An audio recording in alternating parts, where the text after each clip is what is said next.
नमस्कार, I am Siddharth राय। ये हमारी फाइनेंशियल एजुकेशन एंड अवेयरनेस की सीरीज की दूसरी वीडियो है। तो आज हम बात करेंगे कि ये म्यूचुअल फंड्स क्या होते हैं। आपने ये टेलीविजन पर और न्यूज़पेपर्स में भी एडवर्टीजमेंट देखी होगी कि म्यूचुअल फंड सही है, म्यूचुअल फंड ये है वो है।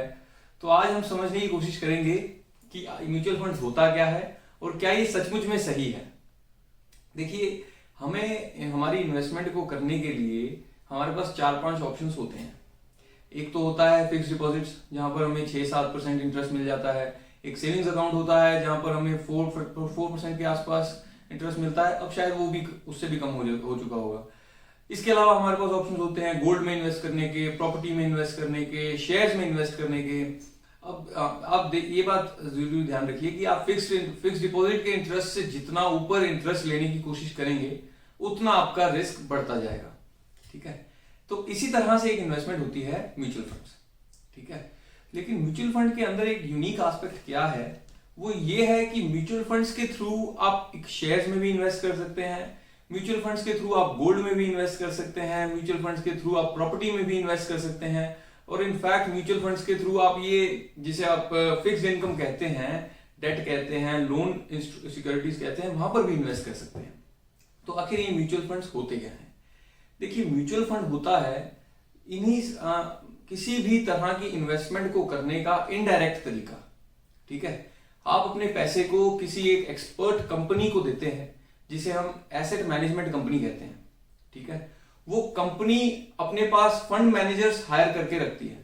ठीक है, ये बड़ी फर्म्स होती है, ये अपने पास फंड मैनेजर्स को हायर करके रखती हैं। वो जो हम उनके क्लाइंट्स हैं उनकी रिक्वायरमेंट्स के हिसाब से प्रोडक्ट्स बनाते हैं। इसको एक एग्जांपल के थ्रू समझते हैं हम। मान लीजिए कि आपको शेयर्स में इन्वेस्ट करने का मन है, ठीक है, लॉन्ग टर्म के लिए, लेकिन आपको नॉलेज है नहीं, ना ही आपके पास टाइम है इन सब चीजों के लिए।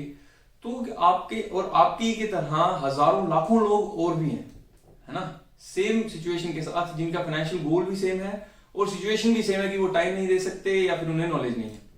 ठीक है, तो वो सभी लोग, उन सभी लोगों से एएमसी जो होती है, एसेट मैनेजमेंट कंपनी, पैसा लेती है और उनके लिए एक प्रोडक्ट तैयार करती है जिसे वो कहते हैं कि हम यहाँ पर इस म्यूचुअल फंड मैनेजर से आप सभी का जो पैसा आएगा उसे हम शेयर्स के अंदर इन्वेस्ट करेंगे। ठीक है, ये फंड मैनेजर बहुत स्किल्ड है, पढ़े लिखे हैं, बहुत बड़ी बड़ी यूनिवर्सिटीज से बहुत बड़े बड़े कोर्सेज प्रोग्राम्स अटेंड करके आए होते हैं, तो इनके पास एक्सपीरियंस भी ज्यादा होता है। ये सारा दिन यही काम करते हैं। ठीक है, तो इनके पास एक एडेड एडवांटेज भी होता है। वो आपके लिए आपका फंड मैनेज करते हैं, उसके अंदर कुछ 1-2% के आसपास कमीशन लेते हैं और बाकी जो रिटर्न्स आते हैं वो आपको एज इट इज दे देते हैं। ठीक है, अब म्यूचुअल फंड के बेनिफिट क्या है, इस चीज के प्रोसेस के बेनिफिट क्या मिलता है हमें? देखिए, म्यूचुअल फंड मैनेजर के पास हमसे ज्यादा इंफॉर्मेशन का एक्सेस होता है। अब देखिए, आपने तो 10,000, 20,000, लाख, 10 लाख रुपए इन्वेस्ट करने होंगे लेकिन आप ही की तरह लाखों लोगों ने उन्हें ये रुपए दिए हुए हैं। तो म्यूचुअल फंड कंपनी के पास हजारों लाखों करोड़ रुपए आ जाते हैं। ठीक है, अब वो इतने फंड को लेकर जब कहीं पर जाएगा इन्वेस्ट करने, तो उनके पास डायरेक्ट एक्सेस होती है किसी भी कंपनी के चेयरमैन से डायरेक्ट बात करने की भी। वो किसी भी कंपनी के चेयरमैन को भी कॉल करके पूछ सकते हैं, उनके साथ इन पर्सन मीटिंग करके बात कर सकते हैं कि इस कंपनी के हालात क्या है। इस तरह की इंफॉर्मेशन की एक्सेस हमें एज रिटेल इन्वेस्टर्स कभी नहीं मिल सकती, है ना। इसके अलावा फंड मैनेजर्स उस पैसे को अच्छे से डाइवर्सिफाई करते हैं। अब डाइवर्सिफाई करने का मतलब क्या होता है? डाइवर्सिफाई करने का मतलब ये होता है कि अपने पूरे पैसे को एक जगह पर नहीं डालते हैं, वो उस पैसे को बांट देते हैं, उसका एक पोर्टफोलियो बनाते हैं जिसके अंदर वो मतलब 10 से लेकर 50 से लेकर 100 शेयर्स भी रख सकते हैं। ठीक है, और ये हम बात कर रहे हैं सिर्फ शेयर्स से रिलेटेड म्यूचुअल फंड की। वो यहाँ और म्यूचुअल फंड्स तो डाइवर्सिफिकेशन करते हैं जिसके अंदर वो अलग अलग एसेट क्लासेस में भी पैसे डालते हैं। कुछ पैसा आपका शेयर्स में डालेंगे, कुछ पैसा गोल्ड में डालेंगे, कुछ पैसा डेट सिक्योरिटीज में डालेंगे और कुछ पैसा प्रॉपर्टी के अंदर डालेंगे। तो इसे कहते हैं डाइवर्सिफिकेशन, जिससे कि हमारा रिस्क बहुत कम हो जाता है। ठीक है, और इसके अलावा उनकी जो एनालिसिस की स्किल्स हैं वो हमसे काफी बेहतर होती हैं। तो इसकी वजह से लॉन्ग टर्म के अंदर वो एक आम रिटेल इन्वेस्टर से ज्यादा रिटर्न कमाने के लिए ज्यादा स्किल्ड होते हैं। ठीक है, तो ये तो होते हैं म्यूचुअल फंड के बेनिफिट्स। इसके अलावा म्यूचुअल फंड काम किस तरह से करते हैं? देखिए, म्यूचुअल फंड्स जो हैं वो यूनिट्स में मिलते हैं। जिस तरह से शेयर्स आपको नंबर्स में मिलते हैं कि आप 1 रिलायंस का शेयर लेना चाहते हैं या 2 रिलायंस के शेयर्स लेना चाहते हैं, उसी तरह से म्यूचुअल फंड्स आपको मिलेंगे यूनिट्स के अंदर, कि आप एक म्यूचुअल फंड की यूनिट लेना चाहते हैं या 2 म्यूचुअल फंड की यूनिट लेना चाहते हैं या 10 लेना चाहते हैं, 100 लेना चाहते हैं, ठीक है।